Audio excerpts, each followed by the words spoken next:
Muito boa tarde a todos. É um prazer eu estar aqui hoje com duas pessoas que estão fazendo a diferença nessa nossa luta contra o Covid, né? Eu queria pedir primeiro, então, deixa eu ver só se estamos live ou não. Aqui está aparecendo live. Está aparecendo live aí? Aqui está 0 pessoas, só para ter certeza aqui, pessoal. É a primeira vez que eu estou fazendo YouTube Live. Então, deixa eu só ver se eu entrando no link aqui, se as pessoas vão aparecer. Deixa eu ver.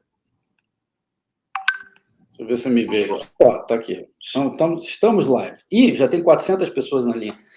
Vamos embora. Então, pessoal, eu queria então pedir, por favor, Paulo e Pedro para se apresentarem e aí a gente começa a conversa. Tá? Paulo, por favor. Boa tarde. Obrigado por estar aqui conosco. Hélio, é um enorme prazer, né, estar aqui. Eu acho que é uma alegria para o meu filho de 16 anos, que é um fiel seguidor do Ludwig von Mises. Ele lê muito Mises, ele tem um enorme interesse por toda uma literatura que coloca ele numa posição bem difícil na escola dele, inclusive. Mas eu estou gostando demais de ver o Pedro aqui, né, que também é uma pessoa que eu conheci muito recentemente e passei a admirar demais pela dedicação, coragem, audácia, né, e dar certeza para a gente que os jovens, de fato, vão melhorar o mundo. Isso me dá um prazer enorme em poder acompanhar o trabalho deles e poder aprender tanto com eles do que eles têm feito de forma muito audaciosa recentemente. Pedro, muito obrigado por estar aqui. Por favor, se você pudesse apresentar. Obrigado, Hélio. Obrigado, Paulo, pela companhia aí. Bom, eu sou Pedro Batista, sou médico, sou cirurgião geral. Venho aí na Prevent Senior aí nos últimos 9 anos, agora já iniciando o 9º ano na operadora. Como passei por todas as fases da operadora, fui coordenador de pronto-socorro, coordenador de hospitais, diretor clínico, diretor técnico, diretor operacional de sistemas e operações de saúde, superintendente, e hoje eu estou responsável aí pela diretoria executiva da operadora, responsável por ser justamente aí um porta-voz da operadora nessa situação do Covid-19, e literalmente encabeçando aí com toda a minha equipe técnica esses estudos que estão mostrando para a gente aí uma alternativa muito fiel que pode ser o tratamento dessa doença que já assolou aí inúmeros países e tem levado a óbito muitas pessoas. Obrigado, pessoal. Deixa eu começar um pouco explicando como eu, não sendo médico, nem entendendo absolutamente nada de medicina, me tornei um pequeno especialista em processo de transmissão do Covid, inclusive com o mecanismo na célula e como é que é a ação da hidroxicloroquina em geral. Eu vou explicar um pouco para o pessoal entender o que está sendo falado. Tem muita desinformação, na verdade, ou pouca informação, que gera contaminações com assuntos que não tem nada a ver com política, sei lá o que a pessoa tenha falado antes, e as pessoas acabam falando de saúde pública, né?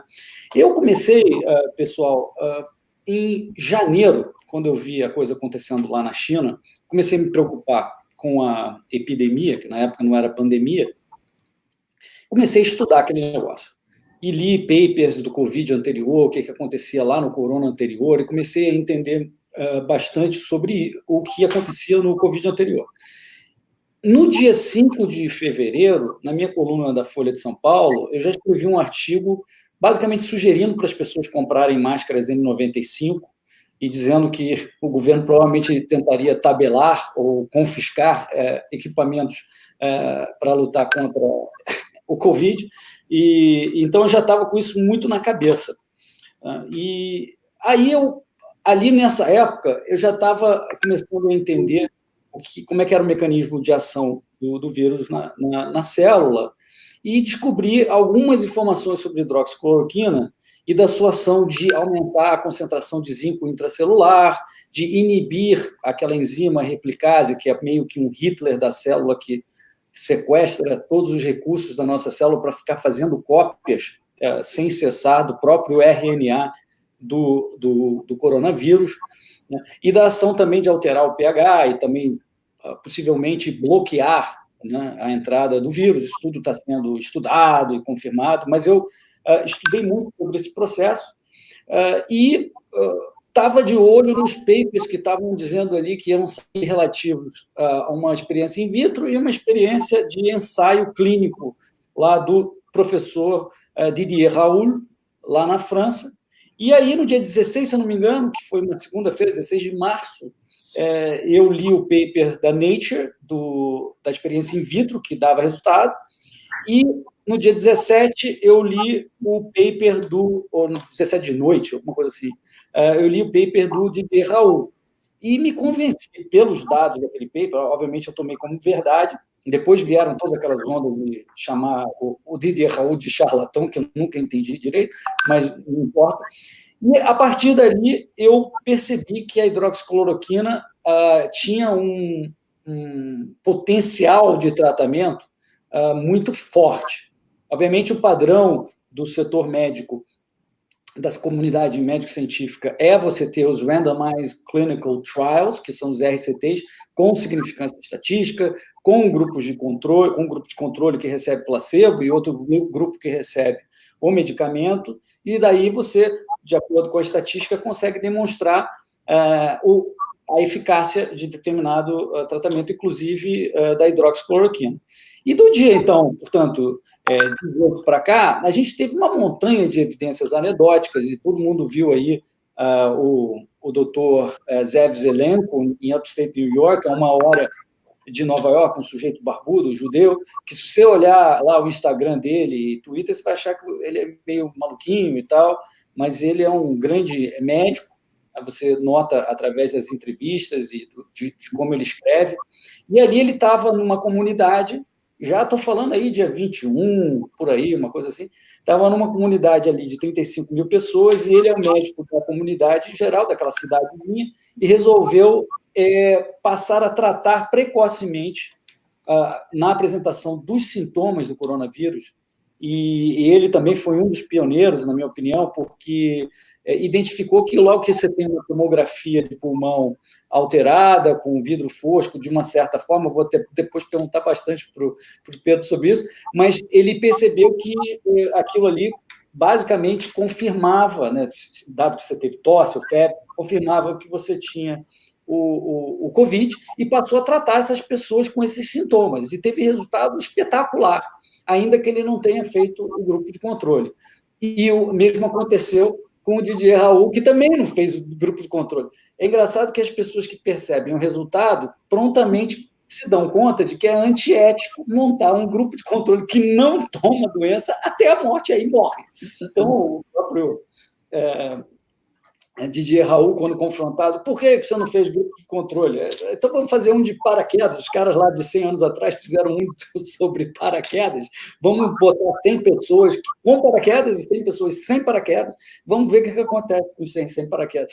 Bom, fez um pouco de uma brincadeira nisso, mas que revela uma verdade estatística e metodológica, na verdade, mais do que estatística.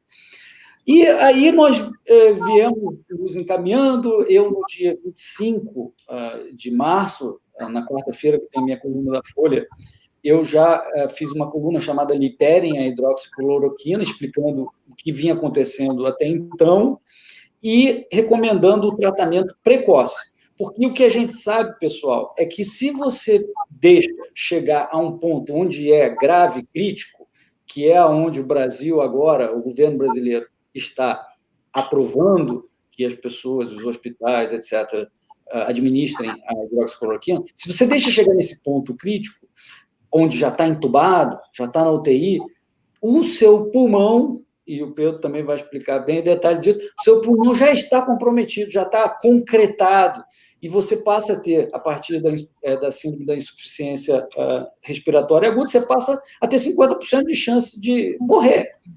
Portanto, aí já é tarde demais, você já tem infecções secundárias, até por isso talvez especulo que a azitromicina ajude no coquetel, porque pega um pouquinho do pessoal que já está começando a ter esses problemas secundários do Covid, né? E, então, Hoje, a gente está no seguinte status, né? Quando eu falei isso, o Trump, lá, quando eu publiquei no Twitter, o Trump não tinha falado nesse negócio. Eu não quero falar aqui de política, nem nada disso, mas só para a gente entender o timeline. Como vocês viram aí o Trump falando, eu já estava falando desse negócio. O Pedro, provavelmente, o Pedro e o Paulo já conheciam esse negócio, já tinham lido os papers, eles vão falar. E aí o presidente Bolsonaro falou nisso 2 dias depois, levou um tempão até que certos países passassem a adotar protocolos nacionais, né, mas nesse intermédio, alguns hospitais, Mount Sinai começou a botar no protocolo para hospitalizados também, não grave, porque eles entenderam a questão, né, e tal. Né? Então, a França acabou adotando, depois que a Brigitte Macron chamou a atenção do marido, que vocês estão espinafrando aí, tem o Druida aí, o Didier Raoult falando aí, você tem que olhar isso. E aí ele olhou, chamou o Druida, carinhosamente me refiro ao Raul de Druida, parece o Druida Panoramix do Asterix, o Druida passou a ser assessor do Macron e um dia já trocaram o protocolo e passaram a aceitar. E eu já estou falando, sei lá, 26, 27 de março. Cada dia aqui, pessoal, faz uma diferença gigantesca em vidas humanas. Esses dias, para mim, têm sido malucamente dinâmicos. Eu estou trabalhando, sei lá, 2, 3 para me atualizar, porque aqui a tentativa é ajudar, tentar salvar vidas. Né? E aí a França, e no dia seguinte, a Itália e o Brasil também passaram, mas aí para casos críticos. A França fez certo, a França fez para todos os casos hospitalizados. Depois eu vou entrar no assunto de antes de hospitalizado, que é fundamental, que é o ambulatorial, que o Pedro também vai falar. Mas já ir para hospitalizado já ajuda, né? Já ajuda. Tem demonstrado ajuda. E aí, finalmente, agora, na terça-feira passada, antes de eu publicar a minha coluna de quarta-feira, saiu o primeiro RCT, o primeiro santo graal da metodologia estatística, que é o paper que todo mundo está se referindo ao paper da New England, que é o que eu peguei ele em preprint, né, já estava publicado em preprint, ainda antes da avaliação do peer review, né, avaliação pelos pares, e aí foi publicado na New England, se eu não me engano, na quinta-feira, ou seja, anteontem, mas eu já tinha mencionado ele na minha coluna de quarta-feira, dizendo, olha aí, pessoal, já tem um randomized clinical trial que demonstra, acima de dúvida razoável, né, que diminui pelo menos um dia a tosse e a febre, pelo menos um dia, e melhora a pneumonia de mais de 80% dos pacientes, né, contra 50%, mais ou menos, do grupo de controle. Portanto, essa foi a maior evidência de que funciona como tratamento, e nunca ninguém aqui, entre nós três, falou em cura em nenhum momento, mas se demonstrou, finalmente, através de um paper que atinge todos os padrões. E isso só se deu, pessoal, porque foi em fevereiro, iníciozinho de fevereiro na China. Isso é um ensaio que se deu no hospital de Wuhan, na China, e por isso que como ainda se tem dúvidas da eficácia da hidroxicloroquina, não era ainda antiético você começar um ensaio onde tem gente que não tome. Porque hoje, na minha opinião, começar um ensaio onde tem gente que não toma, ou seja, essa pessoa está em grande chance de morrer. Eu, se fosse médico, aqui vou botar o meu chapéu de especulador completo, se eu fosse médico, eu jamais patrocinaria um RCT, um Randomized Clinical Trial, um ensaio randômico, né, com gente não tomando a hidroxicloroquina, porque eu acho que ela tem salvado vidas e tem acelerado a recuperação. E eu quero deixar, no final, para discutir o impacto, que, na minha opinião, é enorme sobre liberação dos recursos hospitalares, UTI, leitos, EPIs, tudo isso, se você fizer da forma certa, que é a forma que o doutor Paulo tem advogado, na minha opinião, ele vai mencionar, e que tem sido aplicado na prática, na Prevent Senior, que tem algumas pessoas ainda aí dizendo já, Pedro, que é Lázaro. As pessoas que passam pela Prevent Senior, e depois você pode explicar um pouquinho da outra confusão que está acontecendo em paralelo, que eu acho um pouco esquisito. Eu queria que você mencionasse também, para as pessoas não estar falando do troço lá do governo ir atrás, porque parece que morreu muita gente, não sei o quê, se você puder mencionar também. Ou seja, o efeito, eu gostaria, Pedro, que você também mencionasse o efeito que tem dado de resultados da hidroxicloroquina. Então, vamos começar. Quero, depois de uma longa introdução, perdão pela encheção de saco de vocês, mas é educativo aqui o propósito. Eu queria passar a palavra para o Paulo, e eu queria, Paulo, por favor, que você me contasse um pouquinho do seu apanhado aí, pelo menos desde que você descobriu a hidroxicloroquina, e como você conheceu o Pedro, e um pouco dessa sua atuação em contribuir com um protocolo que não é só para casos graves e críticos, mas um protocolo mais abrangente, né? Como é que você se envolveu nisso? Tem um protocolo que está circulando por aí, uma redação. Então, conta um pouco para a gente essa tua história, Paulo. Bom, olha, primeira coisa, a hidroxicloroquina ela tem sido utilizada desde 2003 contra o vírus da SARS. Existem vários ensaios clínicos que foram feitos na época da SARS-1. Nessa época eu tive que ir para Freiburg, na Alemanha, trabalhar com esse vírus. Tinha um paciente em Hamburgo e a gente precisava desesperadamente de sistemas de detecção no Brasil. E naquela época a gente não teve ajuda de ninguém no mundo para obter os reagentes. E acabou que esse colega meu lá, o Manfred Wiedmann, que trabalhava em Freiburg, falou, olha, vem para cá, mas na época ele estava preso na Arábia Saudita porque a coisa estava comendo solta lá e não podia se falar em lugar nenhum do mundo sobre isso. Então, a Alemanha tinha mandado uma equipe de pesquisadores para resolver o problema lá na Arábia Saudita, né? E então eu fiquei desesperado, esperando em São Paulo a hora de poder voar para Freiburg, para poder ter acesso ao material. Quando eu cheguei lá, a gente começou a trabalhar no sistema de detecção. Eu já sabia que esse vírus tem uma certa peculiaridade em termos do tipo de maneira que ele gera a informação genética dele, a transcrição do genoma dele. E com isso a gente desenvolveu um sistema lá que era 100 mil vezes mais eficiente do que estava sendo proposto pelo Instituto Bernard na Alemanha. E a gente publicou esse trabalho, deu muito problema, porque a gente mandou para uma revista famosíssima, que os caras da revista roubaram, mas de qualquer maneira a gente acabou publicando. Bom, isso é clássico, né? Bom, mas depois o que acontece interessante é que naquele período, quando continuou aquele surto, o primeiro surto da SARS, que hoje em dia é chamado de SARS-1, né? Foram feitos testes clínicos e a gente percebeu que a hidroxicloroquina inibia a replicação viral, inclusive era útil para tratar pacientes. Bom, passa um longo tempo, começa agora várias crises, como por exemplo a crise do Zika, que foi uma crise enorme, e de outros viroses que vira e mexe emergente explodem. E aí, contra arbovírus, também se mostrou que a hidroxicloroquina tem uma atividade, né? O Alisson Mootro, outro dia, estava falando sobre trabalhos que ele fez com a hidroxicloroquina recentemente, em 2014, 2015. Bom, 2016, desculpa. Então, o que significa? Que isso daí é uma droga que a gente tem não só um precedente da atividade antiviral, mas a gente também tem um grande histórico de utilização dessa droga, né, no contexto de antimalárico. Eu, na década de... vou mostrar agora. No final da década de 70, começo da década de 80, eu fui com um tio meu para a Amazônia. Eu tive que tomar isso daí porque ele tinha tido 30 malárias. Então, o Pedro sabe que as pessoas, mesmo na África, isso é muito comum. Morei um ano na divisa Brasil, Colômbia e Peru, lá na cabeça do cachorro. Você tomava isso também de maneira direto.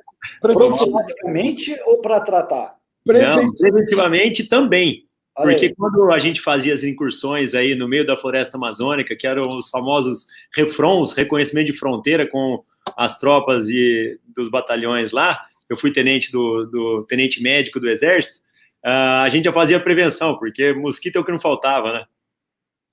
Então, estou dando continuidade, né, para esse reforço aqui. Fica muito difícil ver aí, desculpa, a Vera Playmobil falando contra esse remédio, né? de uma maneira completamente irresponsável, sem conhecer a história. Aqui eu iria lembrar aqui o meu filho de 15 anos que vive falando, eles não leem, eles não leem. Mas esse é o grande dano que causa essa forma completamente desinformada e ideologizada de se lidar com a informação pública. Pessoas que são ignorantes, prepotentes, completamente desinformadas. Mas, dando aqui um pouco mais de andamento para isso, então a hidroxicloroquina já tinha esse uso extremamente, já de 74 anos quase de história de uso como antimalárico. Depois ela foi modificada por aspectos de toxicidade. Essa molécula ela foi modificada, o Pedro pode me corrigir, mas ela recebeu um grupo hidróxilo, ela mudou também a técnica de fluxo de produção. Tem uma versão, se não me engano, que é fosfatada também, não é, Pedro? Tem até versões de cloroquina que não são, que não visam a utilização por humanos, né? Então, mas isso gerou até algum problema recentemente. Mas o que acontece é o seguinte. Esse é o produto de limpeza para aquário, que maluco pegou um galão de troço para limpar aquário, que é uma outra molécula, não tem nada a ver com a hidroxicloroquina, não tem cloroquina, e aí morreu. Bom, deixa eu contar uma historinha para vocês. Então, o que vai acontecer? Depois a gente conversa das outras drogas do protocolo, que não fui eu que descobri, eu só ajudei a redação e fazer um sumário que vocês viram. Isso é tudo trabalho genial do grupo do Pedro. Então, eu não quero me colocar aqui como eles colocaram o ovo em pé, né? Que a Nise Yamaguchi chama do ovo de Colombo, está saindo da Prevent. Mas depois a gente chega lá. Mas vamos voltar um pouco para a droga. E o que acontece é o seguinte. Então, a hidroxicloroquina, ela já vinha sendo usada. Por exemplo, vou falar uma coisa para vocês agora, primeira vez estou falando de quantas pessoas estão ouvindo aí. Se é mais de uma centena, isso vai ter que viralizar. Chegou a hora de falar. 1.330 pessoas nesse momento. Então, essas 1.330 pessoas vão receber uma informação inédita agora. Você sabe que aqui no Brasil existem muitas pessoas que fazem transporte de carga, e essa carga vai ser levada para portos e colocada em navios, material que está indo para a China. Certo? Bom, existem pessoas chinesas trabalhando nesse sistema, que são chineses que falam português e vêm aqui, e eles acompanham esse sistema todo, e às vezes acompanham até o processo de transporte, para saber que a carga vai chegar da maneira correta, etc. Chofer de caminhão aqui no Brasil ouviram, no final do ano passado, que eles estavam com um problema lá na China, dos chineses. Mas que não era um vírus muito problemático, porque dava para trabalhar com quinino. Então, você imagina, na cultura popular dos caminhoneiros, eles tomando quinino. Por quê? Porque os chineses que estavam trabalhando aqui informaram a eles que ia ter um problema com o vírus, com uma doença, mas que era fácil de resolver porque era usar quinino. Olha só. Então, no começo desse ano, né, já em fevereiro, saíram os primeiros trabalhos chineses do uso da hidroxicloroquina. Fevereiro. Trabalhos cujos dados tinham sido coletados talvez até antes de janeiro. Ok? Bom, vamos dar um passo à frente. Então, os nossos amigos na China já estavam usando isso. E há tempo, talvez até um pouco antes da história oficial. E aí, o que acontece também é que agora a gente vai ter que falar o que essa droga faz e depois contar um pouco sobre a grande sacada que, graças a Deus, o Pedro, a equipe dele, imediatamente, por causa da audácia deles, a agilidade e também o fato que eles estavam totalmente conscientes que estão trabalhando com um dos grupos mais difíceis de risco, que são os idosos. Né? Um grupo que foi totalmente abandonado pela indústria de seguro de saúde, né? Que a gente, à medida que vai envelhecendo, os prêmios começam a subir, as mensalidades explodem, e esse pessoal é jogado literalmente na sarjeta do atendimento público. De repente aparece um grupo de jovens, empreendedores, médicos ágeis, inteligentes, que falam, não, vamos fazer um serviço legal para essa faixa da população. E não é isso explica eles estarem hoje em dia com 25% quase da carteira São Paulo, né? Por causa desse tipo de ousadia. Então, isso daí a gente vai falar depois. Mas vamos voltar para a droga. Ele vai falar depois. Vamos voltar para a droga. Vamos chegar lá no resultado. Então, o que acontece? A hidroxicloroquina, ela faz uma coisa muito interessante. Ela está alterando, né, a capacidade da célula de produzir proteína, porque ela vai agir no maquinário celular que é responsável pela síntese proteica. E quem fez o ensino médio já ouviu falar de ribossomos, né? Quem não fez, vai na Wikipedia, põe ribossomo, né?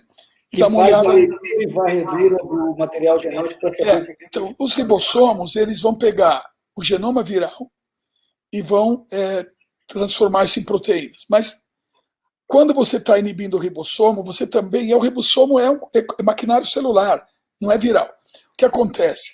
A célula não consegue produzir em quantidade suficiente proteínas que são importantíssimas para fazer o processo de endocitose do vírus. O que é isso? O vírus vai ter que encostar na célula e agora ele vai ser literalmente engolido pela célula por uma via que a gente chama via endocitária. Então as coisas entram pela via endocitária e saem depois da célula pela via secretória. Então vamos começar a falar da via endocitária. O vírus faz contato com a célula, agora ele espera que essa célula fagocite, né, inclua essa partícula viral dentro de uma estrutura que a gente chama endossomo, mas para fazer isso eu preciso de proteínas do lado dentro da célula que vão abraçar, que nem pequenas mãozinhas, agarrar esse vírus fora e trazer ele para dentro, ok? Bom, como na presença da hidroxicloroquina o ribossomo está funcionando muito mal, se produz pouca proteína. Agora vamos supor que o vírus consiga entrar. Porque tem vários vírus em contato com essa. Tem um processo, milhares de células, milhões de células, e uma quantidade absurda de vírus tentando entrar nessa célula. Alguns entram. Se ele entra com sucesso, agora a informação genética dele vai ter que ser lida nesses ribossomos para produzir o que a gente chama de proteínas não estruturais. São aquelas proteínas. Por que não é estrutural? Porque ela não vai participar da formação do vírus maduro que vai sair no final da história da célula para infectar outra célula. Essas proteínas não estruturais, a mais importante delas é a replicase. É aquela que vai pegar o RNA viral e fazer cópias disso para depois serem envoltos agora no trajeto secretório por proteínas virais para se formar agora o que a gente chama de partículas infecciosas que vão sair da célula. Muito bem. Você já imaginou que o vírus teve uma dificuldade para entrar. Ele agora teve uma dificuldade também para replicar na célula por causa da hidroxicloroquina. Uma vez que ele consegue replicar, o pouco que replica, ele agora tem um outro problema muito sério, que agora entra a azitromicina. O que ela faz? Ela desliga a luz da célula, ela bloqueia a atividade respiratória, o powerhouse, a usina geradora de energia na célula. A mitocôndria? A mitocôndria ela é desligada. Então, no momento que a gente desliga a mitocôndria, o que vai acontecer? O vírus é que nem um assaltante que entrou no lugar, se arrebentou todo para entrar e está preso num lugar que se apaga a luz, ele não sabe nem para onde ele vai mais, entendeu? Então, os que conseguem escapar dessa prisão que foi gerada aí, eles agora são muito poucos. E eles vão encontrar outras células, eles vão ter que negociar o mesmo pesadelo.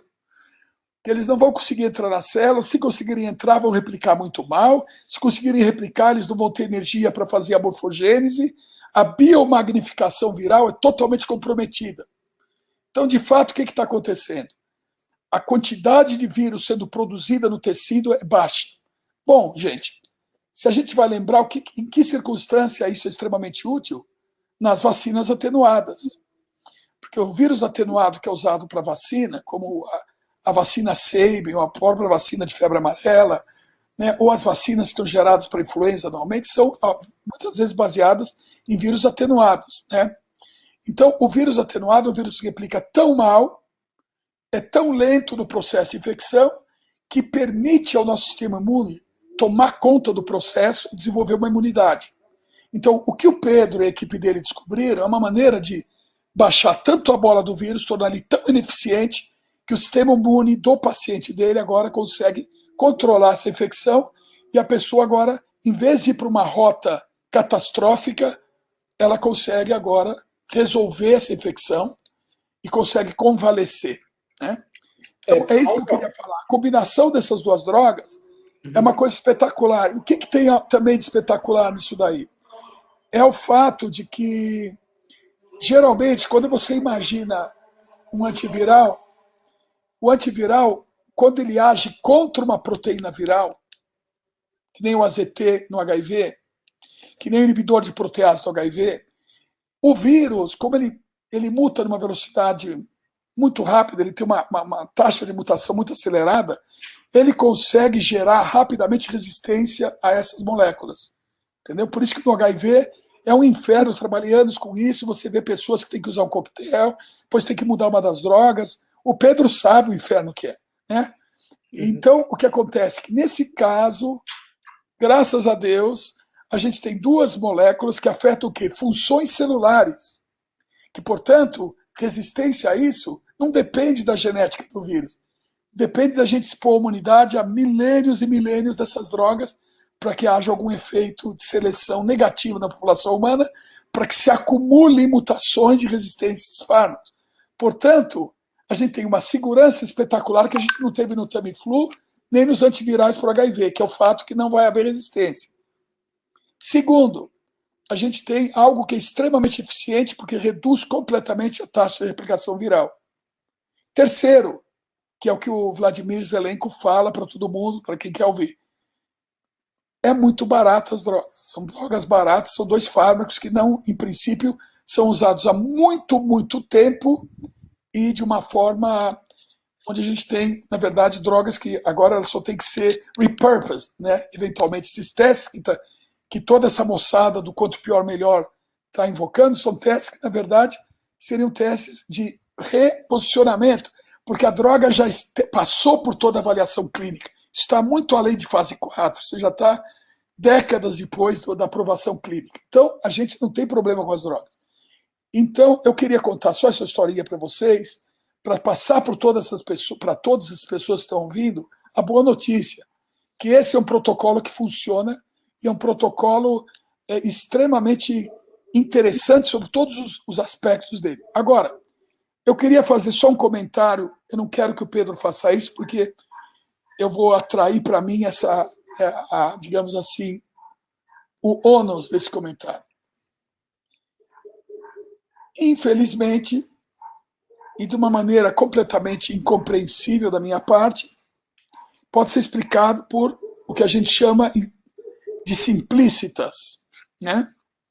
Simplícitas é uma propriedade que o ser humano tem de estar totalmente desinformado e tomar atitudes características de pessoas desinformadas. A gente tem ouvido falar que isso tem que ser administrado, que essa terapia tem que ser administrada só para pacientes graves.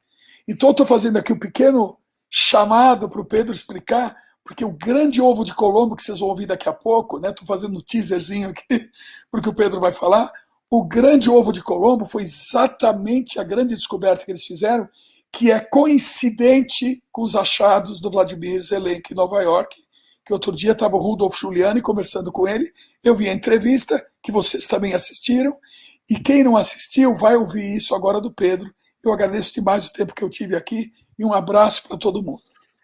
Segura as pontas, Paulo, que você vai voltar, que eu quero que você fale depois do protocolo. E deixa eu te contar uma coisa que eu estou me dando bronca aqui, de que eu não deveria falar Paulo. O nome se escreve com a letra O. Não, deixa eu explicar. Colegas, na Itália se escreve com O e se fala Paulo. Olha aí. Paolo, não. Estou me dando Paulo. Entendendo direito. Tá? Tudo bem, mas tanto faz. O que interessa é o que eu estou falando aqui. Quem eu sou é irrelevante e por que eu estou aqui é irrelevante. O que importa é que essa informação chegue para as pessoas. E o mais importante ainda é que aqui eu não estou dando minha opinião em nada. A minha opinião é irrelevante também, como eu. O que é relevante são os fatos e os dados científicos. E é isso que a gente está tratando aqui. A gente vai chegar no campo, mas depois queria que você pensasse pelo seguinte, quando eu li tudo isso, descobri o processo da hidroxicloroquina na célula... Paulo, só dá um mute no seu microfone que está dando microfonia. É, verdade. Obrigado. Eu estava dizendo só o seguinte, eu como leigo, quando descobri essa explicação muito similar à que o Paulo mencionou, da atuação do vírus e da hidroxicloroquina nas nossas células, eu como leigo, imediatamente concluí que se funciona, e eu vi um gráfico, eu não sei se vocês viram esse paper, um paper lá já do ano passado, do outro Covid, que ele mostra quanto maior a concentração de zinco intracelular, menor a atuação da replicase. Então, era uma escala contínua. Então, eu concluí como leigo, porque se funciona para tratamento, para caso crítico, funciona para tratamento, funciona para prevenir também, porque se você aumenta a concentração de zinco, a replicase, a RDRP, RNA Dependent RNA Polymerase, ela fica inibida. Então, para um leigo, eu falei, isso aqui é profilático também, mas vamos... Hélio, eu queria ter os alunos que nem você, porque geralmente quando a gente vai... Tudo que você falou aqui, a gente leva 6 meses, às vezes, para explicar para os nossos alunos, e eles ficam bravos com a gente está mandando eles estudar. Mas olha... Obrigado. É muito sério o que eu estou falando, é bem mais sério do que parece. Agora, eu só queria, já que você falou no zinco, eu só queria fazer um comentário com o Pedro. Pedro, quando a gente estava lá olhando o seu protocolo e como olhar também a questão do uso do zinco, a gente achou que tinha um erro tipográfico em alguns dos protocolos que a gente foi comparar, de 220 miligramas de zinco por dia. Então a gente ficou muito preocupado com isso.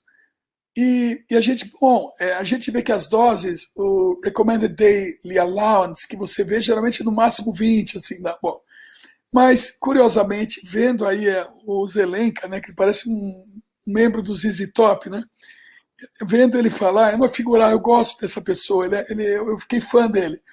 Ele estava falando, comentando que ele está administrando 220 miligramas de zinco.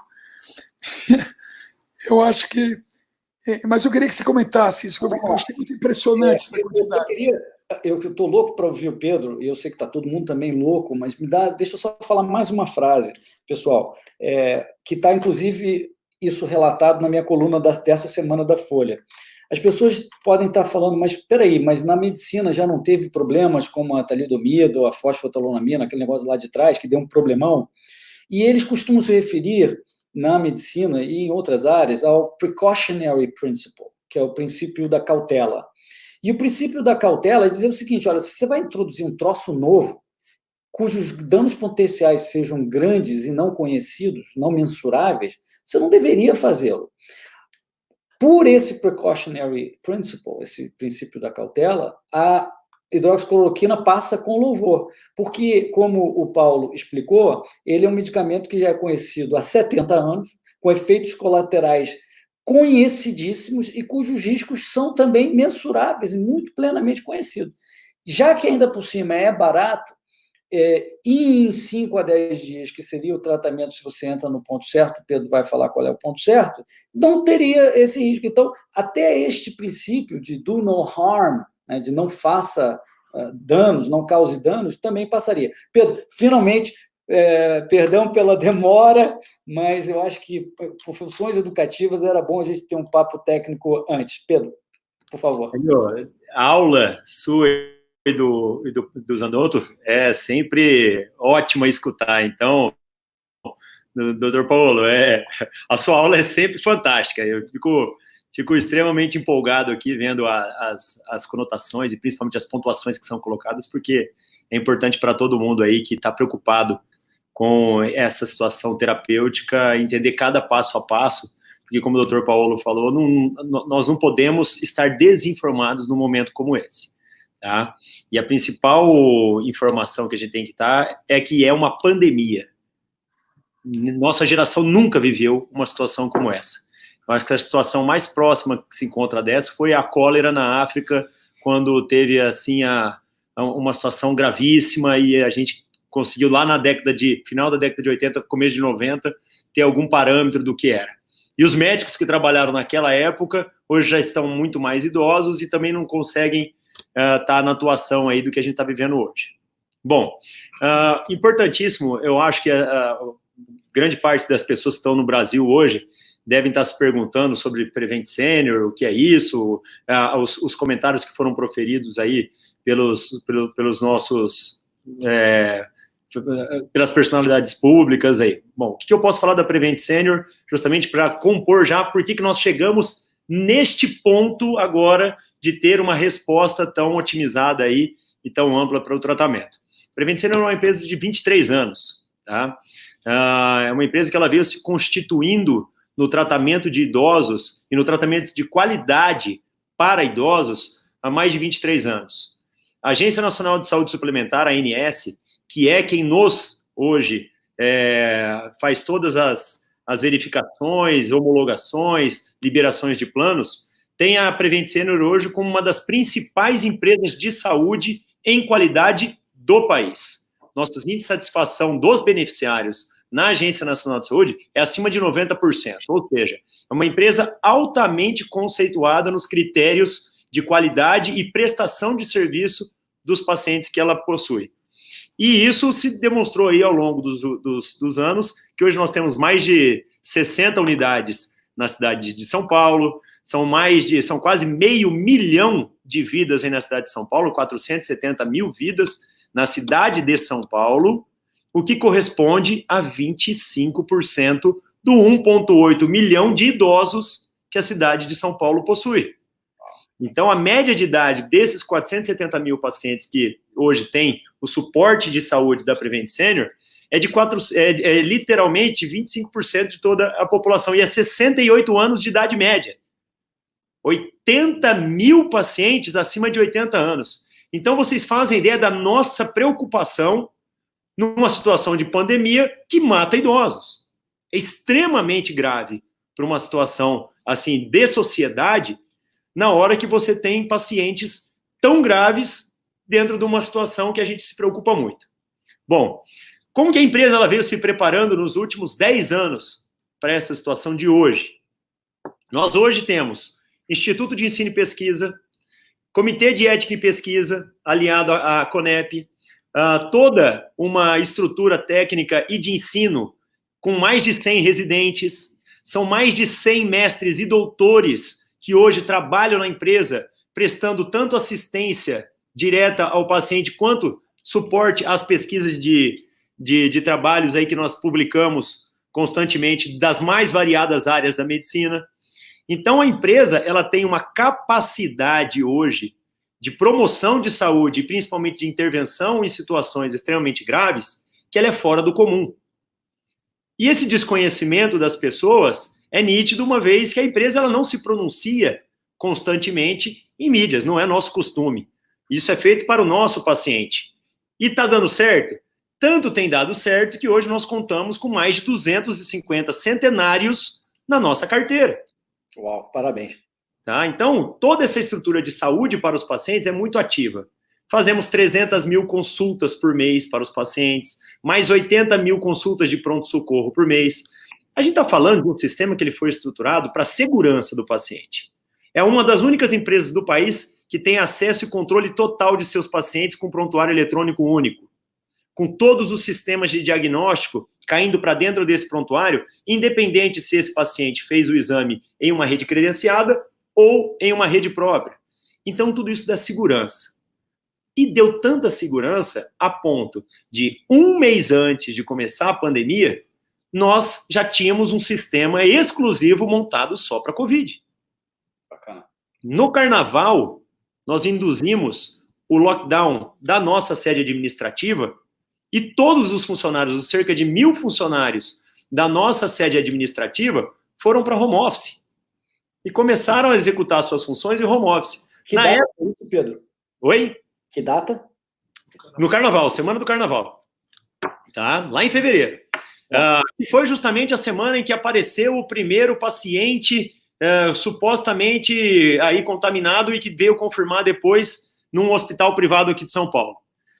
Nessa data, nós já fizemos o fechamento da sede e colocamos os pacientes no home office. Saíram até algumas notícias em jornal. A Prevent Senior pode ter contaminados, pois fechou sua sede principal. Não. A gente já tinha fechado a sede principal pelo conhecimento que nós tínhamos. Existe um grupo da Prevent que hoje eu lidero esse grupo nos Estados Unidos, tá, junto com a Universidade de Miami, no departamento de gestão da Universidade de Miami, nas políticas públicas e de saúde, que uma semana por mês nós estamos lá junto do MBA da instituição. E, basicamente, a gente tem contato com toda a capacidade de informação americana. Existia uma empresa chamada Blue Dot, que 9 dias antes de ter divulgado a situação da epidemia começando em Wuhan, essa empresa Blue Dot, ela publicou 9 dias antes da divulgação da epidemia uma alteração dinâmica em uma feira em Wuhan, falando que provavelmente aconteceria ali uma situação de saúde extremamente complexa. Eles publicaram isso, tá lá, pode buscar o que vocês acham. Isso é uma empresa de quê? De tecnologia. Eles cruzam dados por algoritmos, então pega dados de pesquisa, dados de movimentação populacional, dados de sistemas de telefone, entendeu? E eles cruzam esses dados e dão parâmetros dos mais variados tipos para quem contrata o serviço deles. Posso fazer um comentário? Vamos lá. Eu tive num encontro no Stonehouse, que sabe que o NIH, inclusive o hospital naval que tem ali, e todo aquele espaço, né, a Stonehouse era a casa de fazenda que deu origem, a fazenda foi dada para o governo americano e ali se fez o NIH, tudo em volta, né, aqueles prédios gigantescos do NCBI, do Gene Bank, aquele hospital da Marinha Americana, tudo ali. Mas eu estava numa reunião nesse lugar, fui convidado pelo capitão Mark Miller, que era o encarregado do controle de influenza e de vírus respiratórios dos Estados Unidos. O Mark é uma pessoa que eu gosto muito dele, a gente se conhece há muito tempo. E ele me levou lá para essa reunião, fui apresentar dados sobre vírus respiratório sincicial e a dinâmica deles em décadas, e de dados que a gente tinha aqui do Brasil, trabalho feito pelo grupo do professor Edson Durigon, na Universidade de São Paulo, eu na época estava ajudando eles. E a coisa mais gozada é que a casa é muito bonita, porque é uma casa do século, talvez uma casa do século XVIII, né? Maravilhosa. E no começo, no salão da casa, um negócio enorme, tinha todo mundo conversando. Eu perguntava para alguém, quem você é? Ah, eu sou do Exército americano. Quem você é? Ah, eu sou da empresa tal. Ah, o que vocês fazem? Ah, a gente... Aí me explica. Bom, na hora da história, eu me sentia assim como se eu estivesse naquele bar lá do Star Wars, porque não tinha ninguém do mesmo planeta ali. E era uma coisa tão impressionante que várias das pessoas que estavam ali, eu fiquei impressionado com o que eles faziam. Eles eram empresas que tinham grupos, às vezes 5.000, 7.000 médicos numa certa região, que todo final de dia mandam para essas pessoas relatórios do que eles viram na clínica daquele dia e ganham por isso. Esses dados são todos enviados para essas empresas e esses dados são cruzados e se fazem heat maps, quanta gente está comprando Tamiflu, se alguém está reclamando disso ou daquilo. Imediatamente, a nível nacional inteiro, essas empresas vendem esse dado para o CDC em Atlanta. O sistema de saúde público americano, ou seja, o Center of Disease Control e o National Institute of Health, eles compram esses dados, tá certo? E depois esses dados todos são usados para fazer exatamente o que você viu, Pedro. Então é muito interessante perceber que isso já é uma indústria. E a coisa mais interessante é que vocês estão... Isso eu vivia faz mais de 10 anos, né? Então vocês estão dando um passo enorme na direção da modernidade. E agora eu só queria concluir essa minha intervenção, porque uma das coisas que o Mark Miller fez, no momento que ele começou a reunião técnica, depois de ter deixado a gente quase 1h30, olhando, se identificando com pessoas e planetas totalmente diferentes, ele abriu o encontro falando uma frase que eu nunca vou mais esquecer. Ele falou assim: "Where there is no overlap, there is a gap." Onde não tem sobreposição, existe lacuna. Eu dei uma risada, eu falei, clássico Mark Miller, pelo seguinte, porque ele quis mostrar claramente que você tem que ter superposição funcional. Olha, aqui no Brasil, a gente está há décadas tendo problemas, porque na hora que a universidade vai trabalhar com alguma doença, que é da esfera da saúde pública, começa aquela briga que a universidade não pode fazer isso.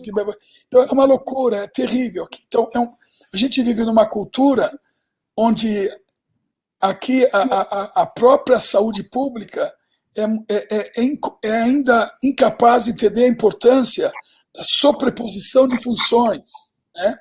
Então você vê, hoje em dia a gente tem laboratórios públicos fazendo testes para esses patógenos importantes que dão resultado 60 dias depois, quando você precisa do resultado em 2 dias. Não é verdade? Foi bom ter falado isso, Renan, porque agora eu vou pegar o seu enxerto. Tá? Então, Paulo, por favor. Aí. Olha que depois de eu ter comentado com vocês justamente de toda essa formação estrutural da operadora, e desse nível de informação e segurança que a gente pode produzir, literalmente chegou uma situação interessante para a gente. Porque como hospitais próprios, que eu preciso fornecer informação em tempo real, eu preciso dar resposta para a família, e é o nosso costume, é o nosso padrão. E, literalmente, eu sou cobrado por todos os sistemas de vigilância sanitária, epidemiológica, da Secretaria do Estado de Saúde. Todos esses quesitos, eles foram sempre cumpridos. Não é agora. Sempre foram cumpridos. A todo momento. Tanto que os últimos relatórios das vigilâncias epidemiológica e sanitária são totalmente favoráveis aos nossos hospitais e relatórios emitidos agora, essa semana, que a gente até produziu aí para as mídias, para todos poderem ter conhecimento e ficarem tranquilos sobre qualquer outra situação que foi gerada. Bom, diante dessa situação, na hora que eu tenho uma pandemia dentro da cidade de São Paulo, com uma situação que a esfera, a universalidade que tem dentro da cidade, não consegue ter acesso real aos métodos diagnósticos, existe sim uma subnotificação de casos globais. A gente não sabe qual que é a quantidade adequada. Só que dentro do meu sistema, que eu tenho toda a segurança para o nosso paciente, eu sei a quantidade de infectados, eu sei realmente a quantidade de óbitos, e eu sou hoje uma estrutura real, um modelo extremamente adequado, controlado, de 25% da população idosa de São Paulo. Pedro, mas o que você quer dizer? Eu quero dizer que se eu tenho 25% da população idosa, você pode replicar exatamente o meu dado para os outros 75% que não estão conseguindo ver. Por quê? Porque há atraso de notificação, não consegue se fazer exames. A gente teve um aumento de 400% de internação de síndrome respiratória aguda nos sistemas globais aí de saúde da cidade de São Paulo. As pessoas estão morrendo por síndrome respiratória aguda numa época que elas não morrem. E qual é a dúvida de que isso é coronavírus? Por quê? Temos um padrão diagnóstico que teria que ser o padrão ouro, que varia de 60% a 75% de fidelidade, que é o SUAB. Por que está variando de 60% a 75% de assertividade? Basicamente porque, ele já teria 75% só pelo que o fabricante já informa de assertividade. 2, grande parte das coletas que estão sendo feitas desses SUABs estão chegando para análise conforme as informações que os próprios centros aí de diagnóstico têm colocado para a gente, que não estão chegando em boas condições.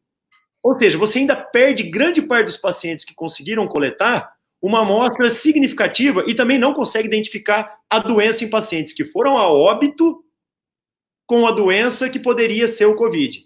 Ou seja, existe uma série de situações claríssimas que estão expostas na mídia a todo momento e que a gente poderia tirar muito proveito disso se houvesse uma avaliação técnica e não simplesmente espalhafatosa para querer criar aí factoides. Ô Pedro, eu queria ouvir um pouco aí do timeline, aí do tempo da coisa, depois pós-carnaval e quando você descobriu os papers. E eu também queria, por favor, que você mencionasse qual foi, até antes de você introduzir a hidroxi, qual era a taxa de mortalidade na Prevent comparado com o padrão internacional, o OMS? Se você pudesse mencionar um pouquinho, como é que era essa comparação na Prevent contra o resto? Legal. Então, do carnaval, a gente teve esse lockdown da unidade administrativa, fechamos, e aí começamos já a estruturar toda a operação. Qual é o grande importante da gente explicar quais são as medidas de toda a operação? Primeiro porque existia uma necessidade de ligar para os pacientes.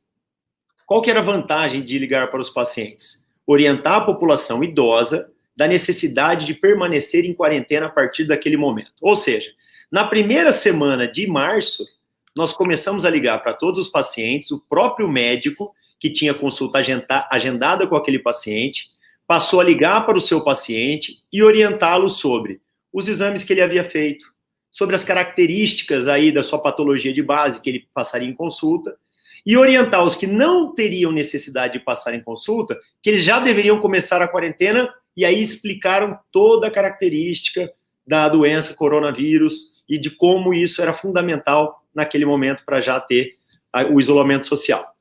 Excelente. Começa-se esse processo, deixa os pacientes em casa, dá suporte médico, orienta, peça para os que precisavam passar em consulta, vir passar em consulta e com uma maneira já protetiva, e aí começa-se a preparar os centros de especialidade. Qual a necessidade de um centro de especialidade? Nós fizemos contato com a Alemanha, Áustria, Estados Unidos e Taiwan.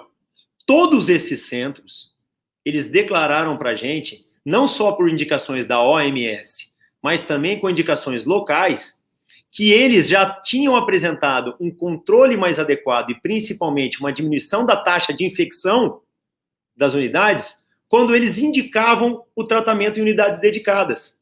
Porque você tem melhor treinamento de equipe, você tem melhor preparo técnico, você tem mais atenção aos pacientes que estão internados naquele local. E devido a isso, nós iniciamos aí o isolamento de unidades específicas e dedicadas para o tratamento de coronavírus. Foram separadas 4 unidades. Foi colocada uma primeira. Quando chegou em 65% da ocupação dessa unidade, nós abrimos a segunda. Quando chegou em 50% da segunda, nós abrimos a terceira nessa última semana. O nosso sistema hoje, das 3 unidades, ele tem aí uma ocupação de 65%. Ou seja, nós estamos com 35% de vagas e de suporte ainda para pacientes COVID.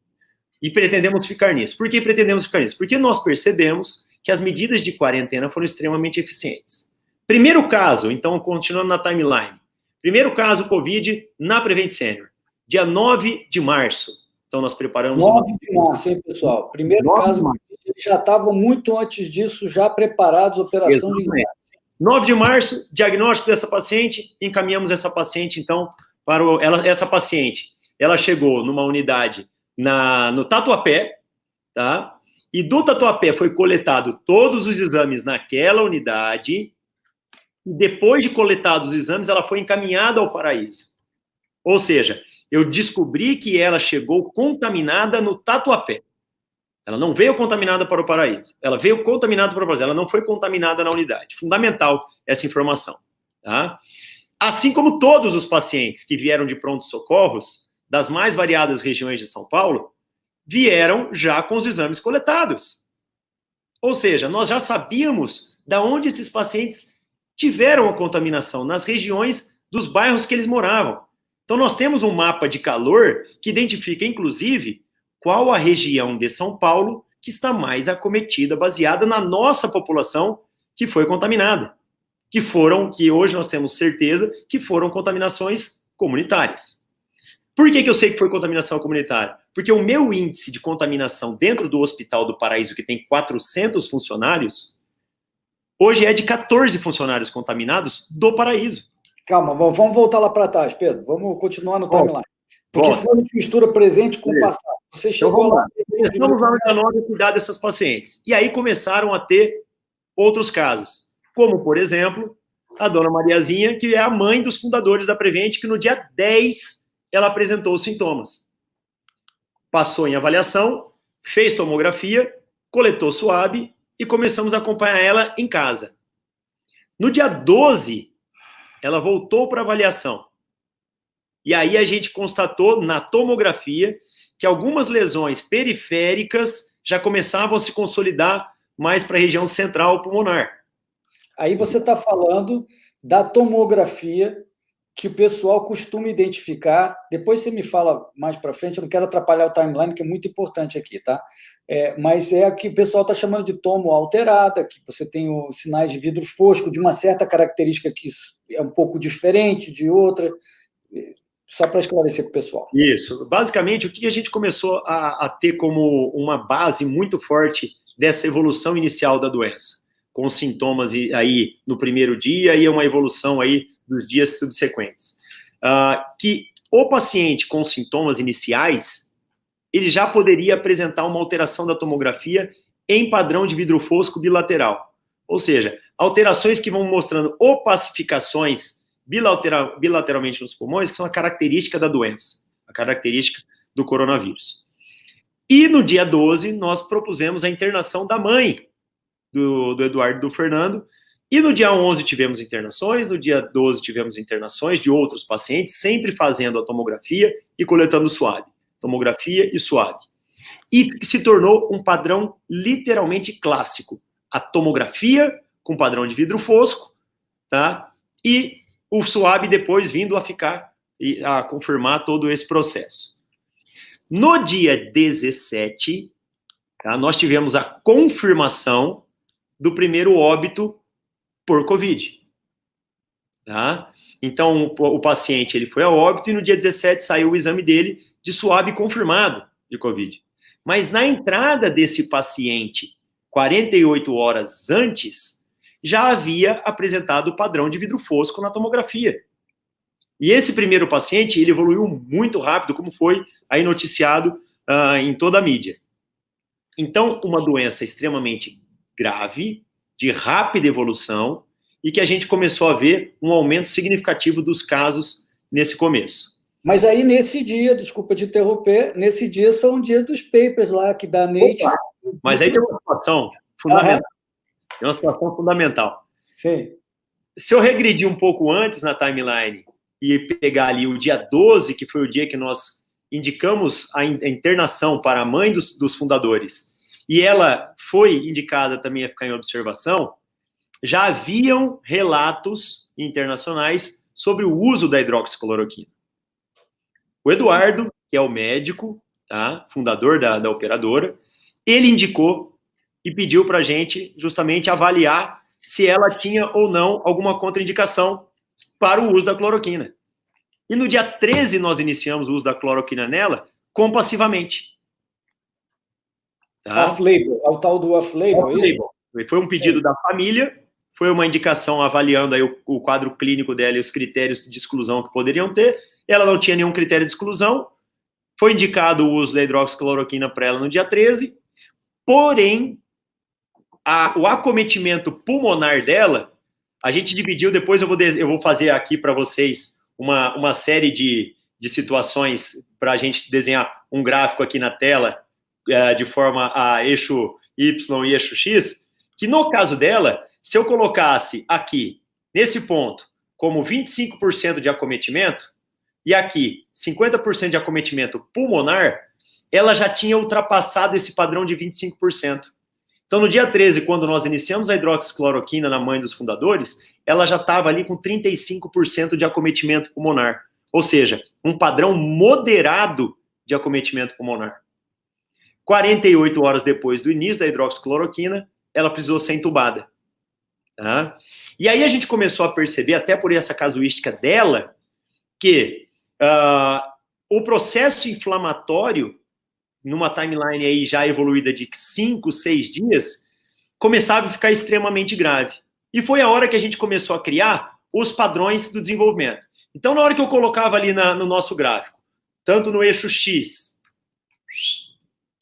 quanto no eixo Y, a questão do sintoma, esse sintoma, ele começava a fazer uma curva e depois diminuía. Seguido do sintoma ali por volta do 3º, 4º dia, também começavam os processos inflamatórios, que subiam e depois desciam. Então, a gente tem duas curvas que são concomitantes. Sintomas e a questão do processo inflamatório, tá? Que são juntos. E aí um cai e o outro mantém. Bom, diante disso, começamos a ter também volume muito intenso de pacientes. E na sexta-feira, que foi o dia... março, tá aqui. Na sexta-feira do dia 13... Na quinta-feira, no dia 19, a gente já tinha o primeiro trabalho, o primeiro estudo publicado na Plataforma Brasil para o tratamento dos pacientes hospitalares. Esse, só para o pessoal lembrar, desculpa, Pedro, o dia 19, é que eu lembro todas as datas, eu não costumo lembrar nada, mas eu lembro porque isso foi muito importante. Dia 19 foi o dia que o Trump falou, pela primeira vez, da hidroxicloroquina. Exato. E nós já colocamos o nosso trabalho na Plataforma Brasil no mesmo dia. E justamente porque a gente já tinha avaliado uma evolução da mãe do Eduardo e do Fernando, que são os fundadores. Então ficou muito claro para a gente que ela chegou a ficar muito grave no sábado ali, no dia 15, tá? Muito grave. Ela começou a evoluir com um padrão inflamatório e aí um padrão de insuficiência respiratória gravíssimo, com necessidade de pronação, com necessidade aí de droga vasoativa. E ela segurou. Por quê? Porque o processo de replicação viral no corpo dela, depois de 3 a 4 dias do uso da medicação, da hidroxicloroquina com azitromicina, já tinha reduzido. E aí a gente precisava cuidar dela ali, de todos os processos inflamatórios que já tinham acometido o corpo dela. Diante disso, a gente preparou o case, preparou o estudo e colocamos na Plataforma Brasil. E aí começamos a dar também para todos os pacientes que entravam em internação hospitalar. Porque eu sei que funcionou muito bem a partir daí. Por quê? Desde essa data, o primeiro óbito, então, foi ali notificado no dia 17. Tá? Desde o dia 17, quando o óbito foi notificado, e a gente, na sequência, começou a cuidar, a tratar os pacientes com a hidroxicloroquina e azitromicina, nós percebemos que os óbitos dos pacientes muito graves, infelizmente, não foi possível de evitar. Mas os pacientes que entraram a partir do dia 20 começaram a fazer o tratamento hospitalar da medicação com assinatura de termo e indicação de equipe médica, eles começaram a curar no 5º e 6º dias subsequentes, com ausência de sintomas e principalmente melhora da capacidade respiratória. O que mostrou isso pra gente? Ontem eu fiz a ligação para 2 pacientes, um de 93 e um de 92 anos, que iniciaram os tratamentos no dia 20 e já estão em casa tratando. Junto deles estão mais outros 250 pacientes que deram resultado positivo e também já estão em casa. E me fala aqueles dados de mortalidade, que o pessoal... Sim. Vem cá, mas e as mortes, como é que é o negócio? O que a gente conseguiu constatar? Nos pacientes ali, por volta de 80 anos, que é a grande maioria, a média de idade dos óbitos dos pacientes acima de 80 anos, tá? Aliás, a média de óbitos na operadora foram de pacientes acima de 80 anos. 65% deles com características de doença coronariana ou então aí diabetes mellitus, tá? A taxa de óbito desses pacientes de 80 anos, que na OMS é em torno de 15%, a nossa taxa começou a ficar em 12%. E aí a gente começou a avaliar, opa, pera lá, começamos a perceber já uma diferença. Tudo bem que a casuística ela é muito pequena, mas já existe uma alteração muito específica nessa faixa etária. Até porque eu comecei a dar alta para paciente nonagenário. E o que foi fundamental também para que essa casuística não evoluísse para um quadro extremamente grave. Então, deixa eu só para ficar claro, Pedro, para a gente acompanhar. Quando você começou a ter os primeiros dados, você percebeu que a tua taxa de mortalidade era nessa faixa etária? Estamos falando dessa faixa etária, né, pessoal? Aí a taxa de mortalidade por aí, você está falando a taxa de mortalidade de todos os casos confirmados, que pega pessoal mais jovem, que não acontece nada normalmente. Mas o problema é numa faixa etária alta, como vocês sabem. E nessa faixa, olhando nesse nível, o Pedro comparando o que está acontecendo lá fora com o que estava acontecendo nele, lá fora estava em torno de 15%, e na Prevent já estava em 12%. Eu estou imaginando isso ainda no iniciozinho do uso da hidroxi, ainda não estava... Exatamente. Okay. No início do uso da hidroxi, porque a gente estava ainda conhecendo a relação da terapêutica com a resposta do organismo do paciente. Tá? E o que começou a chamar muita atenção nossa? Que os pacientes em UTI, e aí tem o estudo francês que foi publicado agora nessa última quinta-feira, que os pacientes que estavam iniciando o tratamento já depois do 5º, 6º dia de sintoma, eles evoluíam para a UTI. E na UTI, o caso se agravava. E 50% desses pacientes evoluíam a óbito. Então, o início tardio da hidroxicloroquina nos pacientes muito idosos é extremamente deletério para todo o sistema. Para o paciente, para a necessidade de internação em terapia intensiva, a necessidade de uso de ventilação mecânica. E a gente falou, opa, para tudo, e precisamos intervir antes. Eu tenho toda a informação desse paciente. Eu sei qual que é a característica dele. O prontuário dele já me dá todas as informações. Então, se eu tenho tudo isso, por que é que eu não vou intervir antes? E você, nesse raciocínio, você teve também, nesse dia, já estou imaginando que é dia 20, 21, você deve ter visto o Zelenko falando um troço, o Druida, Didier Raul, falando outro, mais ou menos nessa linha também. Isso te ajudou ou não? Sempre ajuda.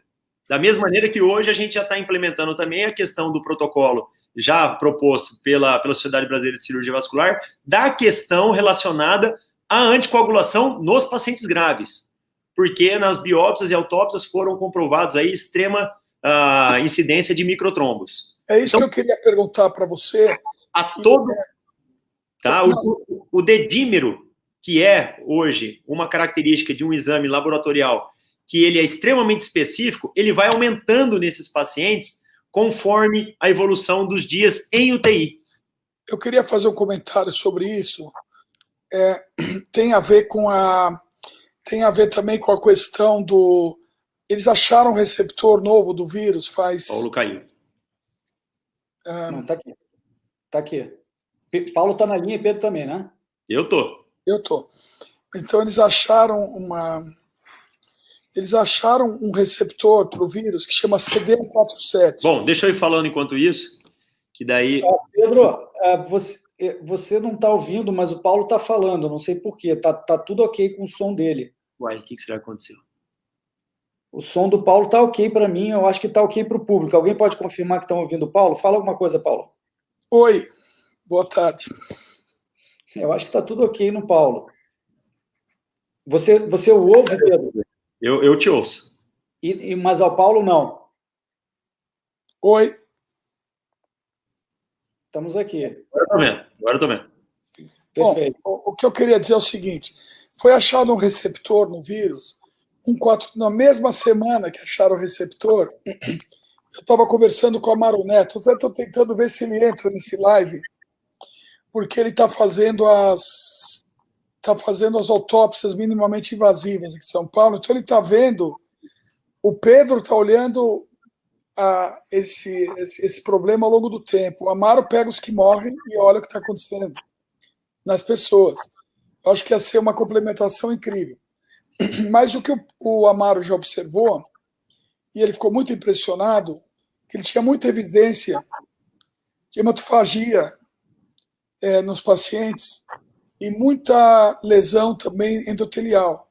Curiosamente, acho que no dia que ele fala isso, sai um trabalho sobre a utilização do vírus, do receptor CD147, que é um receptor que é presente em células endoteliais, ou seja, células que fazem os nossos capilares e vasos, e nas hemácias. Inclusive, é a proteína que o plasmódio falcífero usa para entrar na hemácia. Né? Então, uma coisa importante é que essa hematofagia que o Amaro estava observando nos mortos, nas autópsias, pode ter uma explicação do seguinte tipo, o vírus liga na hemácia, mas ele não vai replicar a hemácia, porque a hemácia não tem núcleo. Mas na hora que ele está preso na hemácia pelo CD147, o macrófago vem e começa a destruir as hemácias. Isso é importantíssimo, não só vai causar lesão endotelial, e vai causar coágulos, um monte de coisa, mas também vai explicar por que as pessoas, quando descompensam, não conseguem mais recuperar troca de oxigênio nos tecidos. Elas não têm mais mecanismo de condução de oxigênio para os tecidos. E aí entra exatamente nisso que você falou agora, que é a questão da heparina, né? Não sei se vocês estão usando a heparina, que é um anticoagulante. E eu gostaria que você explicasse para as pessoas, porque talvez o que tem de interessante nesses aspectos de mitigação das pessoas que já agravaram possa ser um campo importantíssimo de desenvolvimento. Como é que a gente lida com as pessoas que chegam muito tarde? E aí, agora eu só queria tentar botar um pouquinho de ordem, pessoal, porque a gente tem mais uns 20 minutos por aí. Então, eu só queria acabar aqui. Mas eu queria falar ainda dos dados, o pessoal quer ouvir os dados. Exatamente, mas isso é dado.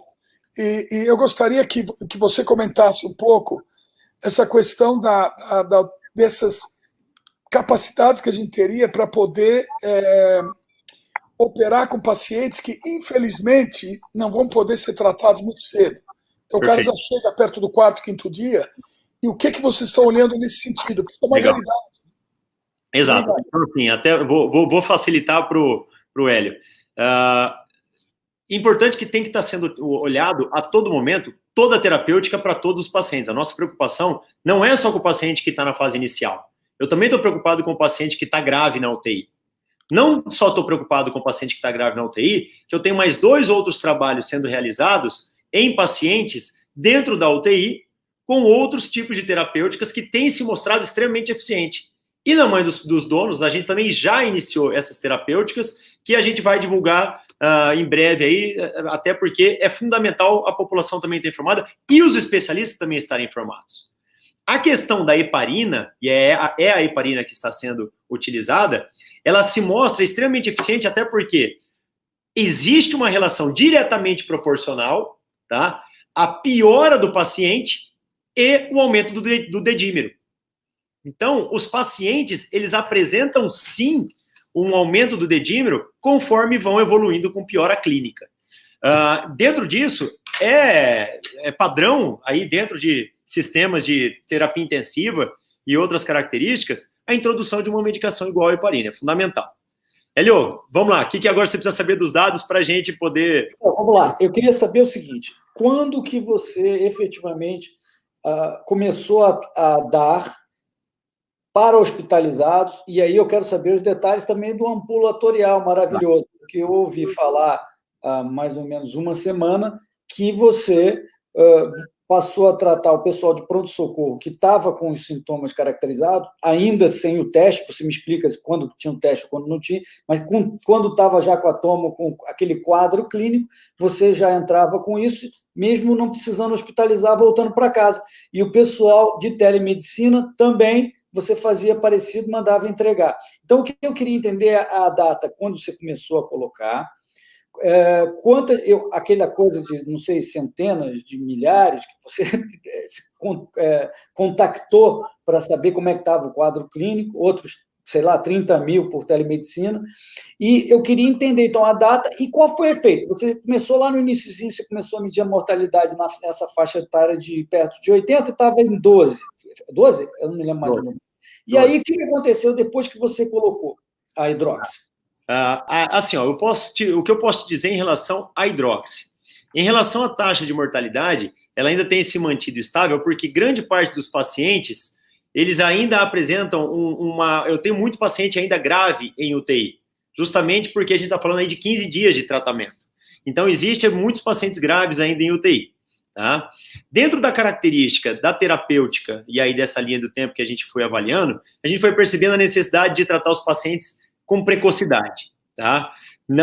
Olha que você mesmo foi muito bem na tua fala em tratamento precoce. A gente não está falando de preventivo, porque o tratamento ele só é iniciado após uma avaliação clínica, após uma avaliação médica com indicação propedêutica. Tá? Então, na parte hospitalar ficou fácil, porque muito volume de paciente, tomografias positivas, extremamente claro, então criou-se uma linha muito nítida de quais eram os sintomas desses pacientes que evoluíam para a gravidade. E na hora que esses pacientes eles eram colocados em tomografia e coletados SWAB, via-se muito claro, tanto na tomografia quanto no SWAB, a evolução clara da patologia. Bom, parte hospitalar extremamente adequada, tudo fechado, os resultados evoluindo, os resultados saindo, mas ainda continuavam chegando pacientes já com 3, 4 dias de evolução. A gente já estava aí com mais de 30 mil consultas por telemedicina. E com um mecanismo de inteligência artificial dentro da telemedicina, padrões de análise, porque você consegue fazer exame clínico, respiratório e, por metodologia de comparação, ter também, inclusive, a saturação do paciente por telemedicina.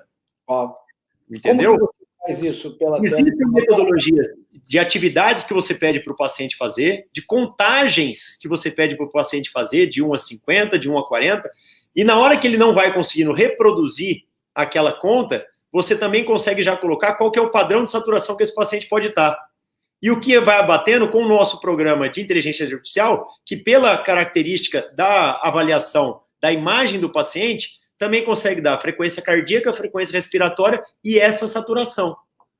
Então, uma série de projeções estatísticas e analíticas que iam colocando para a gente exatamente quem eram os pacientes que precisavam ser convocados para passar em pronto-socorro e fazer a avaliação. Na hora que esse paciente ele passava em pronto-socorro, fazia a avaliação e tinha aí a indicação adequada da tomografia, porque já apresentava padrões de vidro fosco, mas não apresentavam dessaturação ainda, esse paciente ele voltava para casa e aí, após a discussão clínica do escopo de pesquisadores, era indicado e prescrito a medicação para esse paciente. Como nós sabemos que a medicação ela não está sendo encontrada em farmácias e outros, e aí nos fornecedores, nós que já temos um estoque preparado para os nossos pacientes e fornecemos de maneira segura para esse paciente já com a dose indicada pelo Ministério da Saúde do tratamento. Aliás, Pedro, uma coisa que muito foi falado na mídia, eu acho que equivocadamente, foi que, veja bem, os brasileiros malucos saíram correndo para as farmácias e compraram, tudo desapareceu. Eu acho que pouca gente sabe que no dia 19, o mesmo dia que o Trump falou, o governo enviou um comunicado a todas as farmácias, distribuidores e laboratórios para recolher e parar a venda e trocou o remédio para livre comercialização para necessidade de receita. Isso, e eles levaram tudo esse troço para, sei lá para onde, que eu imagino que demore para chegar nos hospitais, na ponta, porque até o governo assinar, carimbar, expedir, receber num determinado depósito, fazer tudo isso de novo, aí mandar para a Secretaria de Saúde até chegar aonde deve, demora. Mas o ponto é que desapareceram das farmácias porque eles recolheram. Então, os pacientes de lúpus e artrite ficaram na mão, não porque as pessoas, os brasileirinhos estúpidos, foram lá comprar, mas porque o governo já percebeu o potencial e resolveu levar tudo para eles. Fazendo um comentário aí, aconteceu uma coisa também muito parecida, que várias intendências de hospitais têm dificuldade para conseguir máscaras, EPIs, etc. e tal. Isso também foi, de uma certa forma, limitado ao acesso. Existiram várias reclamações do Hospital do Câncer, em Campinas, assim por diante. Então, assim, para a gente ter a evolução do que você pediu para te colocar aí nessa linha do tempo, o tratamento tem se mostrado efetivo. Tá? São mais de 500 pacientes tratados com orientação médica e acompanhamento diário. Tá? É fundamental o acompanhamento diário desses pacientes para justamente analisar a estrutura clínica do que tem evoluído, tá? Com a necessidade de realização de tomografia, com a necessidade da coleta do swab, só que o swab está demorando 7 a 10 dias para sair. Eu não posso esperar 7 a 10 dias em uma doença que eu sei que eu tenho uma medicação que ela faz efeito necessário quando já existem sintomas, até porque... Você reconhece, você admite, você verificou que a hidroxicloroquina ou o coquetel, conforme você vem administrando... Com a azitromicina. Com a azitromicina. Tem dado resultados. Sim, isso aí ficou extremamente evidente para a gente, entendeu? Na hora que eu tenho um paciente que teve sintomas iniciais de 93 anos, de 92 anos, que com sintomas iniciais, vidro fosco padrão na tomografia bilateral, coleta o swab no dia 20 e inicia o tratamento no dia 20.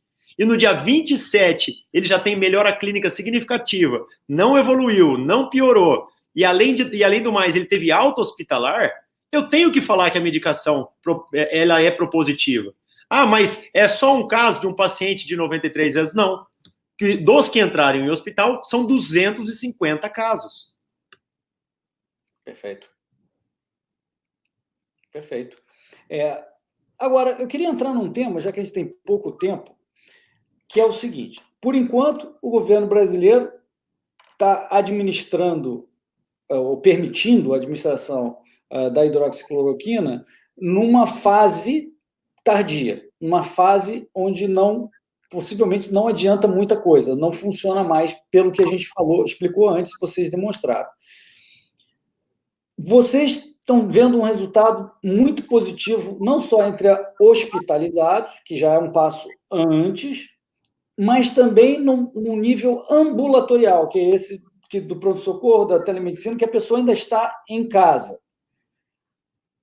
Por que o governo não está indo nessa direção? Por que ele ainda não foi até lá? E aí eu queria que o Paulo comentasse um pouquinho sobre esse protocolo que ele elaborou, que eu não sei quem exatamente fez, Paulo, explica para a gente, a doutora Nise Yamaguchi, como é que surgiu esse troço, e se você está fazendo alguma iniciativa para tentar convencer o governo para, quem sabe, adotar lá, porque isso significam vidas. Por que isso não vai para frente? Agora já tem um RCT, né, de melhor qualidade, demonstrando, tem a experiência da Prevent, que está confirmando aqui que a hidroxicloroquina e a Zitro tem dado resultado.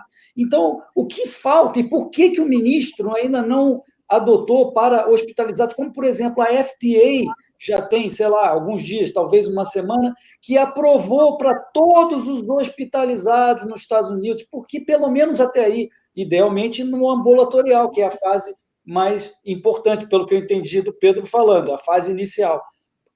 Conta um pouco para a gente, Paulo. Olha, as coisas a cada 5 minutos estão mudando. Tem uma parte desse pessoal. Primeiro, eu queria enfatizar novamente.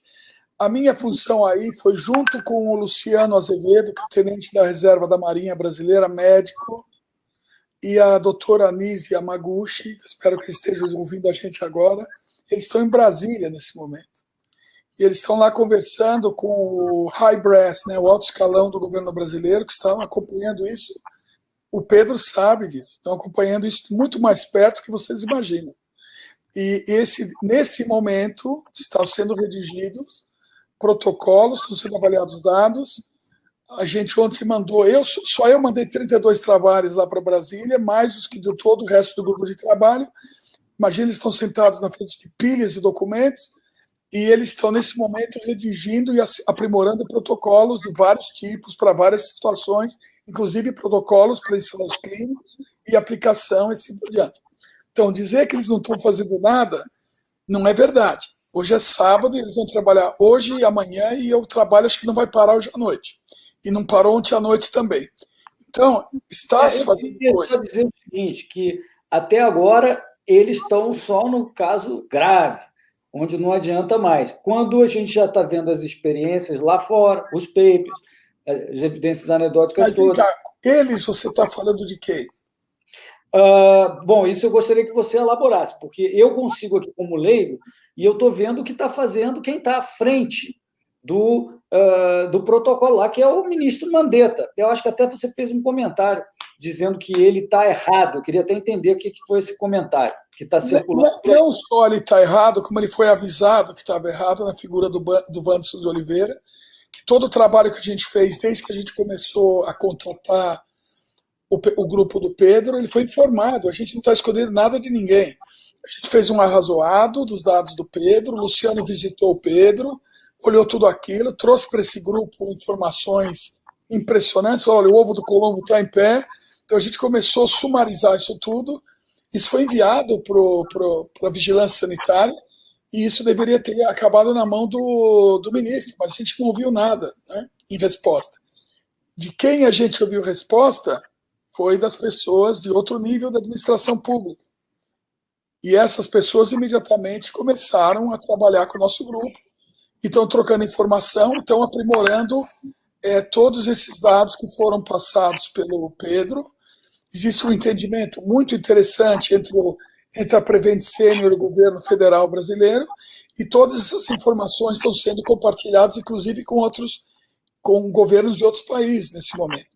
Então, mas se são outras, desculpa eu perguntar, não sei o que você também conhece sobre o que está acontecendo, mas se são outras áreas do governo, não adianta muito, porque quem toca a saúde é o Ministério da Saúde, a Anvisa, etc. Como é que vai ser isso?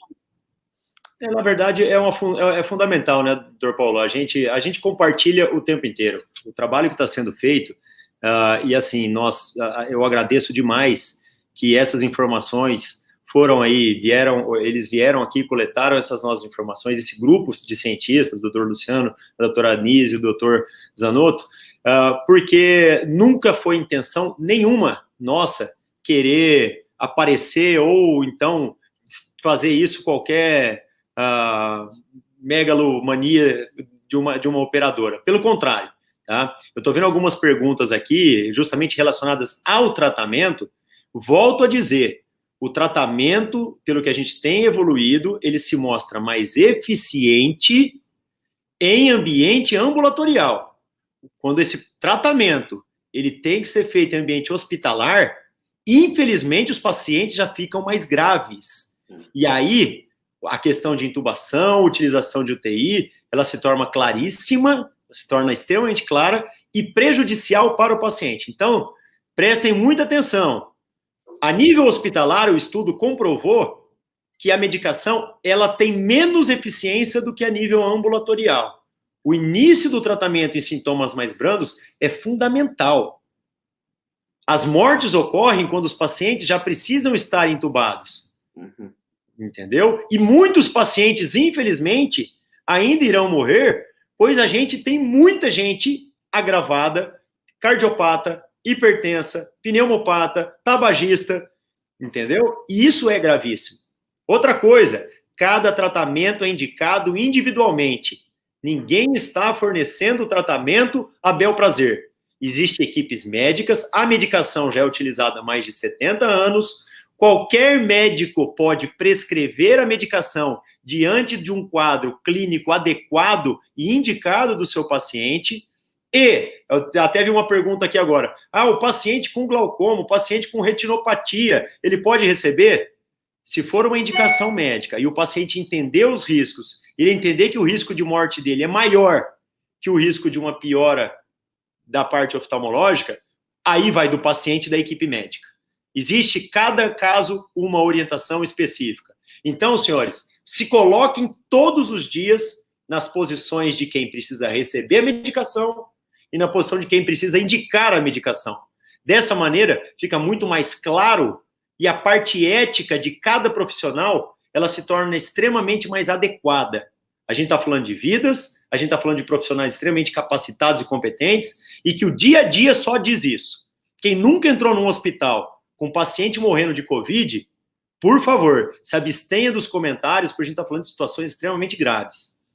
Deixa eu fazer mais um comentário. O momento onde eu tive maior certeza do funcionamento, da eficácia da hidroxicloroquina em tratamento, foi o seguinte. No mesmo momento que eu via na televisão o pessoal da Anvisa mandando quem tivesse hidroxicloroquina em casa devolver para o governo, devolver para a farmácia, e eu comecei a ouvir relatos confirmados por mim mesmo de que médicos da linha de frente estavam tomando preventivamente a hidroxicloroquina, eu comecei a entender que havia uma discrepância grande entre discurso e prática. E, a partir daí, eu ganhei mais confiança, além de todo o resto, de que funcionava. Inclusive, eu fui essa semana, na segunda-feira, no meu médico, para um outro assunto, o gastro, um gastro muito famoso no Brasil, vocês todos conhecem, eu comecei, no meio da consulta, a falar do que estava acontecendo, falei da hidrox, ele falou, não, mas ainda não tem prova. Quando eu falei 2 frases sobre hidroxicloroquina, ele viu que eu acompanhava o assunto, ele falou, então deixa eu te falar, eu estou tomando 2 por semana, preventivamente, eu obriguei a minha família a tomar, toda a minha família a tomar, e aqui no centro médico eu estou falando para todo mundo tomar na boca pequena, porque, inclusive, eu vou operar uma uma senhora de câncer de pâncreas depois de amanhã. E imagina se eu pego o coronavírus e ela tem um filho de 1 mês, e por acaso ela é babá da minha neta. Então, olha aqui, vou te explicar, Hélio. Eu tomo, e não, como esse relato, houve outros. Então, eu queria encerrar, e eu acho que já está bastante bom, queria já agradecer a vocês, mas eu queria encerrar fazendo um experimento mental mesmo. Em primeiro lugar, hoje vocês dois, vocês, se tivessem com sintomas de Covid, vocês participariam de um ensaio clínico randomizado com o risco de ficar no grupo de controle, se vocês tivessem sintomas de Covid? De jeito nenhum. Tá bom. Segunda pergunta. Sabendo o que vocês sabem hoje, vocês conduziriam, iniciariam ou permaneceriam conduzindo, como há presentemente no Brasil, ensaios clínicos randomizados, onde tem um grupo de pessoas que está tomando placebo e que pode, portanto, falecer? Vocês continuam esse ensaio? Só queria fazer um comentário sobre isso. Eu, há 20 anos, quase, trabalho na Comissão de Ética e Pesquisa com Seres Humanos do ECB. É muito comum protocolos randomizados, a partir de uma certa qualidade dos resultados, o braço de controle ser abolido por questões éticas. Isso é extremamente comum. Não faz mais sentido, de frente aos dados que foram apresentados pelo Pedro, pelos elencos, assim por diante, existir um controle que não toma remédio. Isso já não faz o menor sentido com o dado que já temos. Não seria aprovado. Isso não vai ser aprovado. Isso não vai ser aprovado por nenhum comitê de ética em pesquisa com seres humanos. Não vai ser aprovado mais. Ou seja, a sua resposta é não, você não entraria num trial, e você também tampouco conduziria um trial, você cancelaria um trial em andamento. Ele não vai ser aprovado.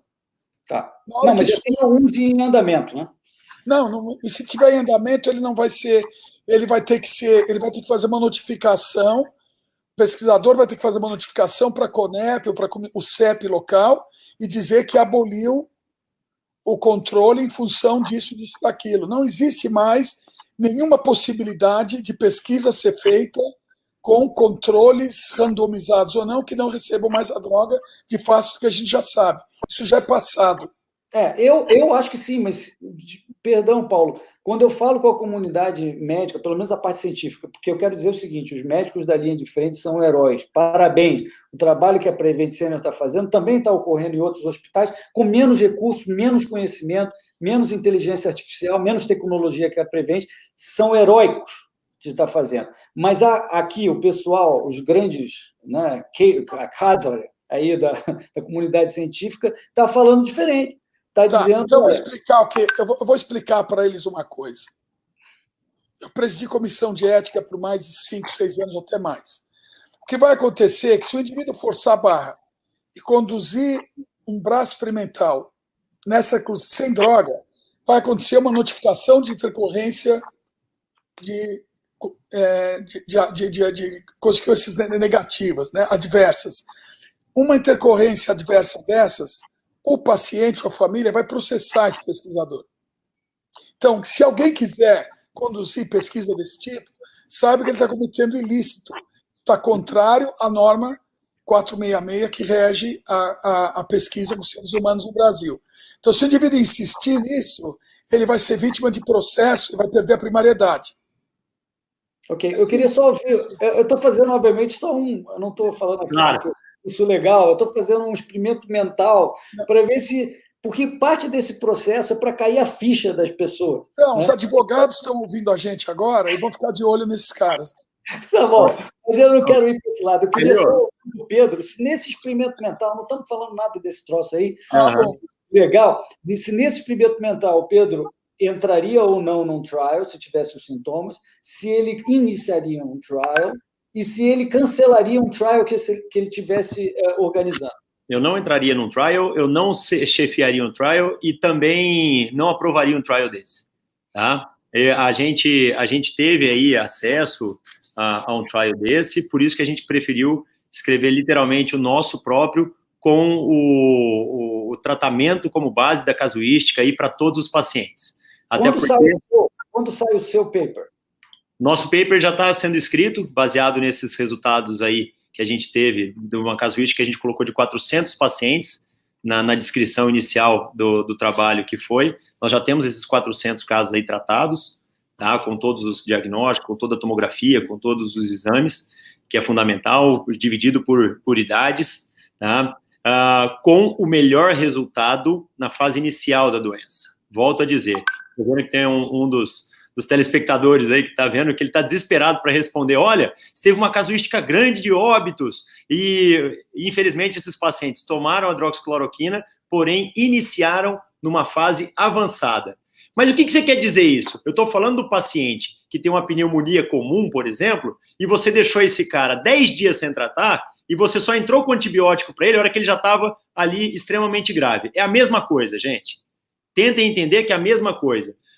O início da dose de cada medicação que você faz para um paciente é fundamental para o sucesso da terapêutica. Então, entendam que, mas os pacientes estão graves. Sim, os pacientes graves, infelizmente, eles não respondem tão bem quanto os pacientes leves que adquirem a Covid-19. Isso já está caracterizado. A hidroxicloroquina com azitromicina, ela vai ser extremamente efetiva na fase de replicação viral, como o Dr. Paulo Zanotto acabou de explicar perfeitamente para vocês. Se é na replicação viral e não na fase inflamatória, que a hidroxicloroquina e a azitromicina atuam, então deem a medicação, médicos do Brasil. Se vocês querem dar a medicação, tentem tratar os seus pacientes na parte inicial da doença, na replicação viral, primeiros sintomas, tomografia inicial ali com 15% ali de acometimento pulmonar, onde você consegue segurar o processo inflamatório. Muito bem. Pessoal, então eu gostaria muito de matar tanto o corona quanto o placebo, porque não é justo que esse pessoal continue recebendo o placebo. Eu queria agradecer aos dois e encerrando com uma frase que eu tenho dito o tempo inteiro para que fique claro, né? Consulte sempre seu médico e nunca se automedique. Eu não sou médico nem nada, mas eu acho que informações como essa são importantes para todo mundo. Fundamental. Sem prescrição médica, não existe tratamento médico nenhum com medicação. Por favor, tá? A gente insiste a todo momento. Nenhum paciente da Prevent Senior, ele recebe qualquer medicação, e qualquer medicação, não é só nesse caso.